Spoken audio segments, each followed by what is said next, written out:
Olá, amigos! E hoje, aqui juntos, nós temos muita coisa boa para conversar.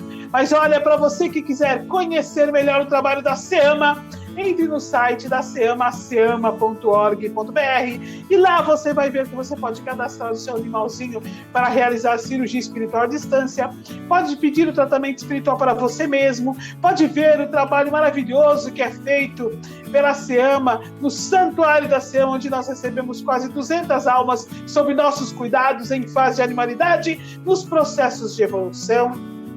Você pode conhecer a Revista Espírita SEAMA, que estuda tantos assuntos, tem várias colunas, olha o Livro dos Espíritos, a Gênesis, a evolução do espírito, curiosidades sobre os animais, sugestões de alimentação para a nova era, muitos outros assuntos do Evangelho segundo o Espiritismo. Vale a pena baixar lá o PDF, aprofundar-se no assunto. Enfim, você, através do site da SEAMA, pode compreender melhor o trabalho que realizamos, ver que nós temos uma cozinha industrial que faz pratos congelados veganos, que distribui para várias partes, uma forma de nós podermos estender um campo prático para a transformação tão necessária para o planeta de regeneração.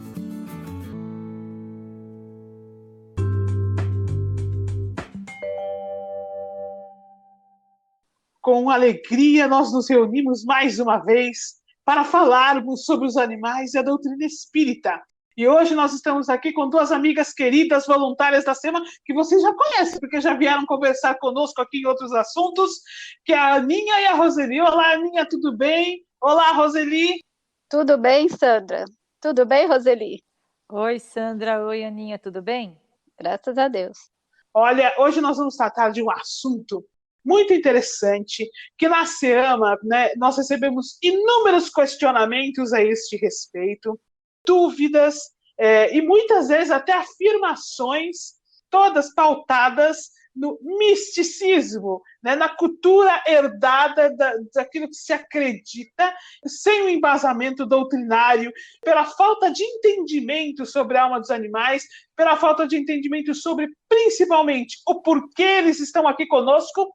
Nós geramos uma série de conclusões. Então, hoje nós vamos falar sobre o misticismo que envolve os animais. Assunto interessantíssimo, que vale para nós tirarmos dúvidas e, principalmente, para, com o embasamento da doutrina espírita, esclarecermos aqueles que estão ao nosso redor. Porque muitas destas questões geram sofrimentos desnecessários aos animais, situações absurdas pelas quais eles passam por conta do misticismo. É muito engraçado, sabe, meninas? Porque nós evoluímos tanto intelectualmente, né? Tanto conhecimento nós temos sobre tantas coisas, mas determinadas situações ainda primitivas, ainda se mantém no intelecto humano, na egrégora humana, né? É muito estranho, porque parece tão distoante do momento intelectual que nós vivemos. Olha, eu vou pedir para a Aninha dar início ao nosso bate-papo de hoje, para nós podermos discutir a respeito deste assunto. Aninha, o que você trouxe para nós? Então, Sandra, o misticismo, a superstição, eu vou falar um pouquinho sobre o que seria. São crenças ou noções que têm uma base na razão ou no conhecimento, que levam a criar falsas obrigações, temer coisas que a gente não conhece, depositar confiança em coisas que são realmente absurdas. As superstições, os misticismos, elas são criadas pelo povo, começam a passar de geração para geração e vai assim por diante. Elas fazem parte do nosso dia a dia, e mesmo que a gente nunca teve uma, a gente conhece alguém que tem. Você quer ver uns exemplos que pelo menos alguém já ouviu falar? A vassoura. Coloca uma vassoura com o cabo para baixo atrás da porta que faz as visitas indesejáveis ir embora logo. Ou então a escada. Quem não tem um medo de passar debaixo da escada que pode trazer má sorte? Uma que eu fazia sempre, de propósito, porque eu não acreditava, era não aponte o dedo para as estrelas, porque pode aparecer uma verruga. Eu apontava direto. Eu achava que aquilo era uma besteira, apontava mesmo. Não, você sabe o que você está falando isso, Aninha? A gente está andando, por exemplo, na rua, você vê uma escada, você pensa, a gente para pensar, será que eu passo embaixo? Né? Então, é um raciocínio lógico, que senão a gente automaticamente a gente não passa por baixo. Não é verdade? Mas continua, Aninha. E nasceu a verruga na ponta do dedo ou não nasceu? Só para saber. Olha, eu vou te dizer, na ponta do dedo não, mas em outros lugares nasceu. Será que é porque você apontou para a estrela? Sei lá, acho que é a culpa de fazer o negócio. Mas continua. Um outro exemplo disso, que é muito forte nas pessoas mais antigas, e eu presenciei, foi quando uma mariposa preta entrou na cozinha da minha mãe, e ela começou a chorar, mas num desespero tão grande, e gritando que alguém ia morrer na família. Essas coisas, elas são verdadeiramente reais para as pessoas. Somente as que são mais antigas, que isso era muito mais forte, né? Você via muito mais circulando entre elas. Foi muito difícil conseguir controlá-la. Eu até me surpreendi. Então, Aninha, o problema é que as superstições, elas não têm um fundamento racional, né? Então, elas acabam Isso. atribuindo um caráter mágico, perigoso para uma situação. E quando a gente está falando de objetos, é uma conotação. Mas quando a gente leva essa superstição para o âmbito dos animais, isso pode colocar em risco muitos animais, porque a superstição ela vai determinar qual é o animal que dá sorte, qual é o animal que dá azar. E com isso vai existir uma perseguição aos animais que as superstições consideram como de mau agouro. E isso daí pode colocar espécies, inclusive ecossistemas, em risco, justamente por conta dessa visão equivocada das pessoas, né? Sim. Por aí nós vemos, meus amigos, que na verdade a gente brinca, a gente ri de algumas coisas, porque realmente tem situações que não vão nos afetar diretamente. Mas em se tratando dos animais, o assunto é bastante sério, muitas vezes, gerando situações difíceis, como nós falamos no começo do nosso bate-papo. Antes de darmos continuidade, eu vou trazer 2 raciocínios importantes para que nós possamos pautar aquilo que nós vamos conversar daqui para frente. Então vamos trazer a doutrina espírita sempre esclarecedora, sempre luz de nossos caminhos, né? E a doutrina espírita é pautada pela fé raciocinada, pelo caminho da lógica, pelo caminho da razão, unido aos ensinamentos do Cristo, unido aos ensinamentos do Evangelho. Então, a razão deve nos entoar o coração, a fim de que a sabedoria se torne parte dos nossos caminhos e nós possamos saber quais os passos que nós devemos dar, inclusive diante deste tipo de situação. Então, primeiro, precisamos nos lembrar do que já conversamos aqui ao longo dos podcasts, que os animais são, como nós, espíritos em evolução. Conforme nós já estudamos aqui, lendo o livro Iluminação Interior de Joana de Ângeles, só para nos recordar, a Evolução em Dois Mundos, do André Luiz, a própria colocação do Espírito da Verdade no final da questão 540, os animais iniciam seu processo de evolução, aliás, o espírito inicia seu processo de evolução no reino mineral, milhões de milênios ali de consciência dormente se transfere para o reino vegetal, milhões de anos ali de consciência dormente, se transfere o mesmo espírito para o reino animal, caminhando ali mais milhões de anos, se transfere para os primatas, dos primatas para o homem, fazem que nós, enquanto espíritos, nos encontramos, e do homem até chegaremos a arcanjo, né, em determinado momento de nosso processo de evolução. Então é muito importante compreendermos os animais como espíritos em evolução que são. Animais, como nós, são espíritos em evolução. Como nos diz Emmanuel no livro Emmanuel, o homem está para o animal simplesmente como superior e hierárquico. São eles os nossos parentes mais próximos. E ele completa, apesar da teimosia de tantos quanto persistem em não reconhecer. Então, lembrarmos-nos de que os animais são como nós, espíritos em evolução, tiveram os mesmos caminhos que nós tivemos, nós já passamos pela fase em que eles se encontram e hoje estamos no estágio de humanidade, ocupando o corpo físico humano. Vou trazer aqui uma colocação que está no livro A Gênese, Codificação Espírita, capítulo 11, item 7. O que Deus permite que seus mensageiros lhe digam, e o que, aliás, o próprio homem pode deduzir da soberana justiça, atributo essencial da divindade, é que todos procedem do mesmo ponto de partida, que todos são criados simples e ignorantes, com igual aptidão para progredir pelas suas atividades individuais, que todos, sendo filhos do mesmo Pai, são objeto de igual solicitude, que nenhum há mais favorecido ou melhor dotado do que outros. Então, este é um entendimento primordial. Todos os espíritos têm o mesmo ponto de partida, iniciam o seu processo de evolução pelo reino mineral, todos têm de Deus os mesmos cuidados, nenhum é mais favorecido do que outros, todos devem progredir pelas suas atividades individuais. Então, isto é um ponto de partida primordial para nós darmos continuidade à conversa que estamos tendo e compreendermos de maneira mais profunda o significado destas situações e qual seria a resposta lógica, a resposta do Evangelho, a resposta da verdade da evolução, a resposta dos caminhos da evolução do planeta Terra, inclusive. Então, meus amigos, vamos ouvir o que a Aninha tem para nos falar. A Aninha vai falar sobre os gatos, né, Aninha? Isso, Sandra. Agora, no mês de outubro, nós vemos as superstições muito comuns no Halloween. Tanto nessa data, como nas sextas-feiras 13, superstições, infelizmente ainda muito vistas, são as que rondam os gatos pretos. Uma delas é de que os gatos pretos dão azar a quem cruzar com eles. O problema é quando isso se efetiva e parte para a violência contra o animal, como uma forma de prevenir o perigo, mesmo que ele seja apenas imaginário, né? Essa crença leva muitos animais a serem vítimas de maus tratos nessa época. Hoje, nos abrigos de animais abandonados, os gatos pretos são os que menos são procurados e têm mais dificuldade de encontrar uma família. Essa superstição, a gente nem imagina, mas vem de muito tempo. Na Idade Média, eles foram associados às bruxas, também devido aos seus hábitos noturnos. O Papa Inocêncio VIII chegou a incluir o gato na lista de perseguidos pela Igreja Católica. Primeiro, com a ascensão do cristianismo na Europa, os símbolos pagãos passaram a ser vistos com maus olhos pela Igreja Católica, incluindo a adoração aos gatos, que antes eram criaturas divinas que vinham do Antigo Egito, onde eles eram adorados como deuses. Olha a diferença.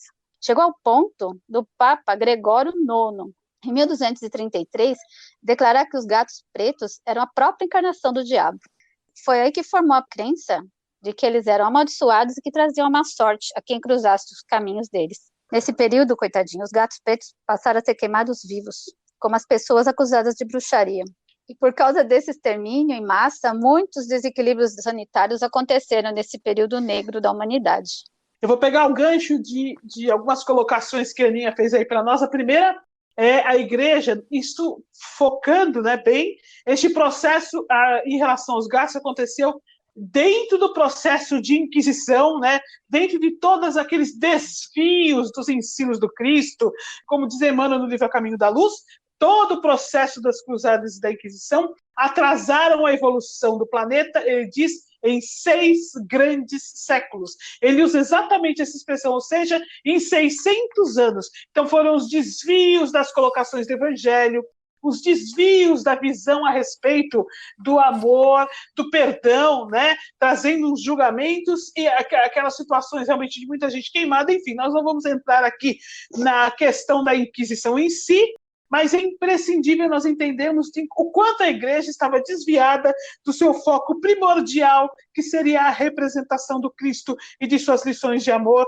no planeta Terra, a expansão do Evangelho, a continuidade dos trabalhos dos discípulos. Dentro de todo esse desvio, nós tivemos esse entendimento aí acerca dos gatos, né, que, na verdade, tudo isso veio porque as médiuns e os médiuns da época, que a igreja considerava bruxos e bruxas, tinham, em parte, como um animal de estimação, os gatos. Então, vou repetir, os médiuns e as médiuns da época, ou seja, intermediários do plano espiritual para com o plano físico, eram pela igreja chamados de bruxos e bruxas, e tinham como animal de estimação os gatos. Então, por isto, a igreja trazia os gatos dentro deste contexto de condenação.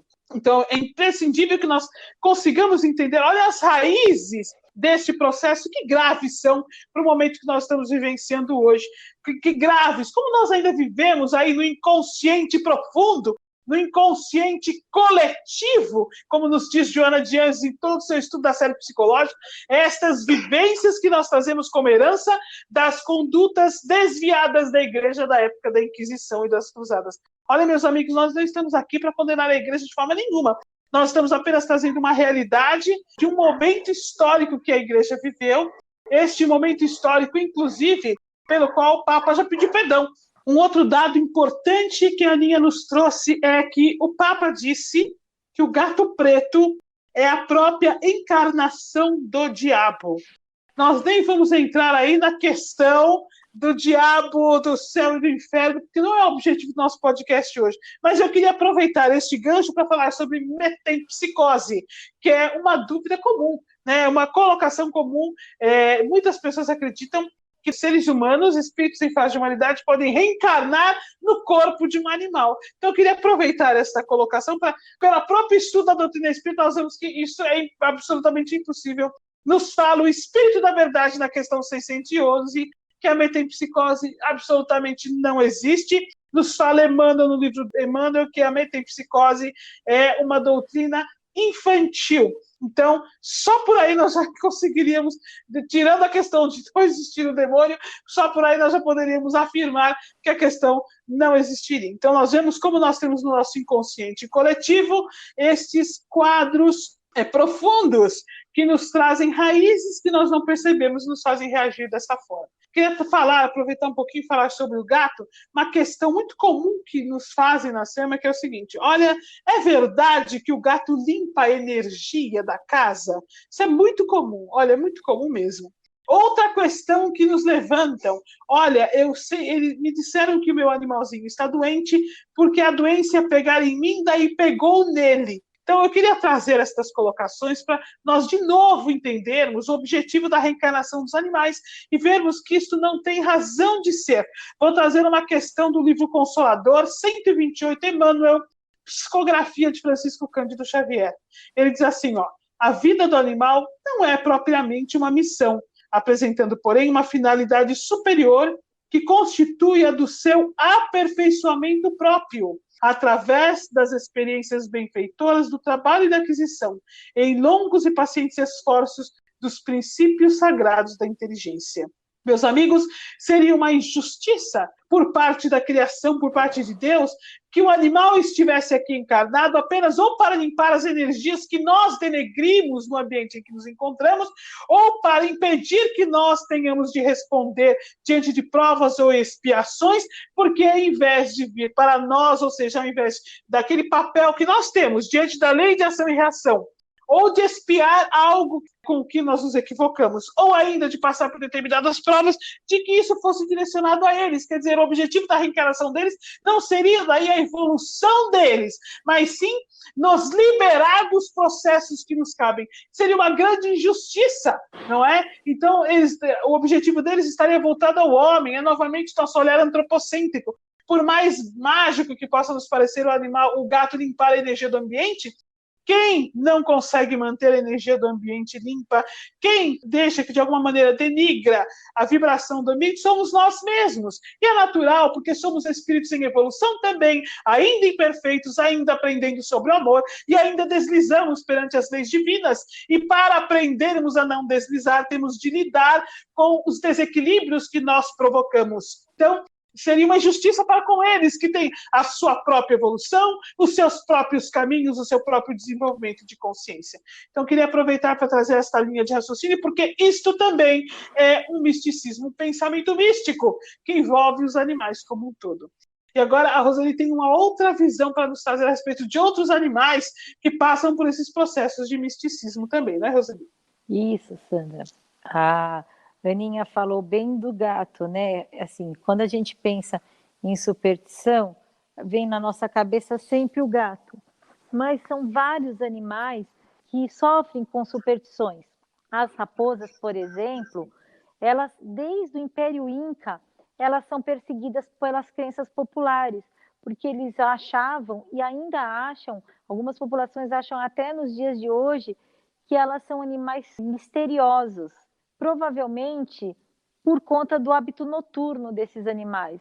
Muitas crenças também dizem que o som emitido pela coruja traz mau agouro aonde ela está, também provavelmente relacionado aos hábitos noturnos que a coruja também tem. Então, muitas vezes a gente vê essas superstições relacionadas a animais de hábitos noturnos. Mas, se a gente estudar um pouco sobre os próprios animais no Brasil, existe no Brasil também um animal que é de hábito diurno, a gente fala do tamanduá-bandeira. Ele é um animal extremamente perseguido por conta de superstições. Isso vem desde as mitologias dos povos indígenas as pessoas acreditavam que ele era um animal de má sorte. Quando esses animais foram levados de forma indevida também para a Europa, por ser um animal extremamente diferente do que as pessoas do velho continente conheciam, as pessoas começaram a atribuir para eles também mau agouros, não se entendia bem da fisiologia do animal, achava-se que nenhum dos tamanduás-bandeiras, todos eles eram fêmeas, na verdade, e se reproduziam através do focinho, porque ele tem aquele focinho extremamente comprido. Então, isso daí fez com que o tamanduá fosse mal visto no Brasil e também mal visto na Europa. No Mato Grosso do Sul, tem estudos que muitos dos animais que são encontrados mortos, atropelados na estrada, não são apenas vítimas de acidentes. Os pesquisadores dizem que esses atropelamentos são de forma proposital, porque na região se acredita que o tamanduá ele não traz sorte. Alguns dos animais que não são encontrados atropelados, eles são encontrados amarrados e o seu focinho mutilado. Nos dias de hoje, não é que isso daí é da época de um Brasil Império, não. Essas mutilações, esses assassinatos contra os tamanduás-bandeiras ocorrem ainda nos dias de hoje. Meus amigos, nós vemos o quão sério é o processo e quanto nós ainda herdamos disso. É imprescindível que nós comecemos a substituir estas crenças que estão gravadas em nosso inconsciente coletivo pelos caminhos que nós aprendemos da evolução, que comecemos a raciocinar, a trazer de verdade isto para nosso dia a dia, para o nosso cotidiano. Que nos lembremos continuamente de que os animais são nossos irmãos, espíritos em evolução. E à medida que nós formos disseminando estas verdades, criando uma nova egrégora, trazendo para os amigos, para os conhecidos, vou usar uma palavra aqui que a Aninha usou, para os mais antigos, me lembra da minha avó, inclusive. Então, meus amigos, as nossas avós, nossas bisavós, são espíritos em evolução. E nós também precisamos trazer a elas estas realidades dos animais que são nossos irmãos, nossos parentes mais próximos. Como nós estudamos já no livro A Caminho da Luz, através de vários podcasts, fazendo citações em diferentes momentos, no momento do planejamento do planeta, se planejou também os corpos físicos para receber os espíritos em evolução. Estas espécies foram fixadas dentro desse processo para que os espíritos que são criados encontrassem os mesmos modelos físicos no seu processo de evolução. Então, ao compreender isso, nós desmistificamos essas superstições que muitas vezes vêm de crenças antigas. Eu posso dizer, olha, que estudando o livro Evolução em Dois Mundos, quando nós vamos compreendendo no capítulo 10, Palavra e Responsabilidade, André Luiz nos conta sobre o início do processo do desenvolvimento moral da humanidade, aqueles espíritos ainda em corpos primitivos, aprendendo sobre a existência de Deus através do trovão, através das forças da natureza. Esses nossos comportamentos ainda são enraizados dessa nossa fase de evolução. Então é imprescindível, ainda que aquelas pessoas que nós conhecemos se mantenham nestas crenças, que nós possamos trazer a semente das verdades da evolução, das verdades do amor, das verdades do espírito, porquanto isto estará com eles dentro da mente, do coração, dentro do corpo espiritual, para que ao longo do tempo possa amadurecer. Se não for nessa reencarnação, será em outra reencarnação. Então esse entendimento é imprescindível. E olha, eu vou reforçar aqui, como nós já sabemos, os animais reencarnam e reencarnam para evoluir, uma colocação do Emmanuel no livro Consolador, somente para nos trazer uma informação mais profunda, para que, sobre aquilo que a Aninha falou, sobre isto que a Roseli agora nos informou, destas crianças espirituais ocupando estes corpos físicos em seu processo de evolução, com um planejamento reencarnatório, acompanhados pelas equipes espirituais, são vistos de uma maneira tão negativa pelo nosso desconhecimento sobre as leis divinas, pelo nosso desconhecimento sobre a nossa responsabilidade enquanto espíritos em fase de humanidade, pela nossa ignorância do papel que nós temos de amparar, de auxiliar, de sermos pais, não torturadores dos animais. Questão 79 do livro Consolador Emmanuel, Psicografia do Chico Xavier. A pergunta é: como interpretar nosso parentesco com os animais, considerando que eles igualmente possuem, diante do tempo, um porvir de fecundas realizações. Através de numerosas experiências, chegarão um dia ao chamado reino nominal, como por sua vez alcançaremos no escoar dos milênios a situação de angelitude. Ainda vou trazer mais uma colocação agora de Joana de Ângeles, no livro Jesus e o Evangelho à Luz da Psicologia Profunda, psicografia do Divaldo Pereira Franco, em que ela diz assim, todos os seres animais e humanos experimentam esse impositivo dos renascimentos sucessivos, de forma a se aprimorarem e alcançarem um estado de consciência cósmica. Assim, meus amigos, não há gato que dê azar, não há raposa que seja isso, não há tamanduá-bandeira que seja aquilo. A bem da verdade, o que há são nossos irmãos animais, espíritos como nós, que no atual estágio evolutivo ocupam estes modelos físicos tão delicadamente planejados pelos geneticistas espirituais, a fim de que eles alcancem os caminhos dos processos de evolução, chegando, como nos diz Emmanuel, como nos diz Joana de Ângeles, como nos diz André Luiz, a fase de humanidade em que nós nos encontramos. E nós, meus amigos, que caminhamos para o processo de angelitude, precisamos trazer para nós a verdadeira sabedoria espiritual, criar caminhos íntimos em nosso coração e em nossa mente, baseados na lógica, baseados no Evangelho, baseados no conhecimento, de forma que nos tornemos efetivamente intermediários das luzes que descem do mais alto aos nossos irmãos que estão em toda a natureza. Vou reforçar uma frase de André Luiz que nós tanto gostamos e tanto já falamos aqui: tudo é espírito no santuário da natureza. E assim, meus amigos, nosso podcast já está chegando no final. Eu vou pedir para a Aninha e depois a Roseli fazerem as suas considerações finais. Sandra, hoje, além das superstições, das crenças e da medicina tradicional, usada ainda em muitos países, há técnicas de marketing que criam falsas crenças que são alimentadas por charlatães, prometendo medicamentos milagrosos no mercado que cresce cada vez mais. Isso amplia a pressão sobre várias espécies animais.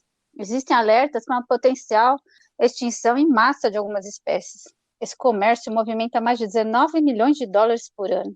Uma ONG francesa denunciou o tráfico de, olha que absurdo, tutano de girafas para curar a AIDS na África. Pó de osso de chimpanzé para virilidade. Cérebro de urubu defumado na África do Sul para adivinhar os números da loteria. Mais uma vez, a visão dos homens em relação aos animais nos coloca como produtos, coisas que não sente, não sofre. Estão disponíveis para ser feito o que quiserem com eles. Jesus aboliu os sacrifícios há mais de 2000 anos. Ensinou o amor ao próximo. Todos os animais são nossos próximos e, como você mesmo disse, são nossos irmãos em evolução. Uma forma de resolver, ou pelo menos amenizar, ou abrir um caminho contra o preconceito que muitos animais sofrem, é pegar qual é a população de uma determinada região que tem um animal nato daquele local e explicar para essa população sobre os hábitos do animal, se é um animal de hábitos noturnos, se é um animal predador, os corpos dos animais, a fisiologia, a anatomia dos animais, porque assim a população vai conhecer mais sobre aquele animal. Isso vai estimular uma atitude mais positiva entre a população local e esses animais. Também é importante que sejam feitos trabalhos com relação às crianças, porque na fase da infância, as crianças começam a interagir, ter ideias de sociedade, aprendem conceitos, são bombardeados com uma série de valores, de informações. Então, se forem colocadas essas coisas de folclores, essas coisas de superstições, mostrando para as crianças desde cedo que isso são hábitos muito primitivos, hábitos que não se justificam hoje, com tudo que a ciência mostra, com a observação que nós fazemos dos animais, as crianças também vão entender que não se encaixa um mau agouro com nenhum tipo de animal, por exemplo. É isso, meus amigos, como é importante o conhecimento. Nós vemos como é importante nós nos tornarmos multiplicadores desses conhecimentos. Hoje nós temos meios que nós não tínhamos, por exemplo, no início da doutrina espírita. Nós temos a internet, aliás, este podcast utiliza estes meios que permite que as informações possam ser globalizadas. Como é importante nós, cada um de nós, tomarmos para nós mesmos a responsabilidade de multiplicarmos essas informações para que chegue muitas vezes nessas comunidades que a Roseli, por exemplo, está falando. E aí a gente pensa assim, mas será que eles vão ter internet? Sempre alguém que está lá tem algum acesso. Como nós vamos saber quais meios as equipes espirituais superiores e a fraternidade de Francisco de Assis não poderão utilizar a fim de que essas informações se disseminem e cheguem a quem precisa ouvir? Mas para isso é necessário que nós nos tornemos multiplicadores sérios, comprometidos com Cristo, comprometidos com as necessidades dos animais, para que a visão sobre os animais, sobre a terra e sobre o espírito se torne uma realidade acima de tudo.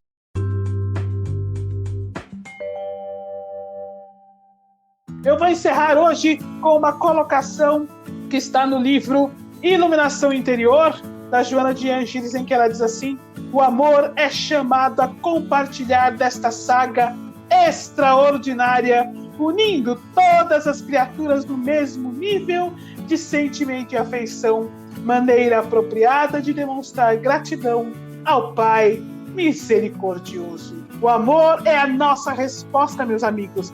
Mas o amor que fica somente conosco, ele não produz frutos de luz e esperança. É preciso multiplicar o amor. É preciso que nós nos ofereçamos com este amor e esta compaixão que temos pelos animais como intermediários da luz, a fim de que o Cristo nos utilize onde, como e quando for mais necessário. E assim, meus amigos, nós vamos encerrando o nosso podcast desta semana, deixando aqui um abraço de todos os voluntários da ASEAMA.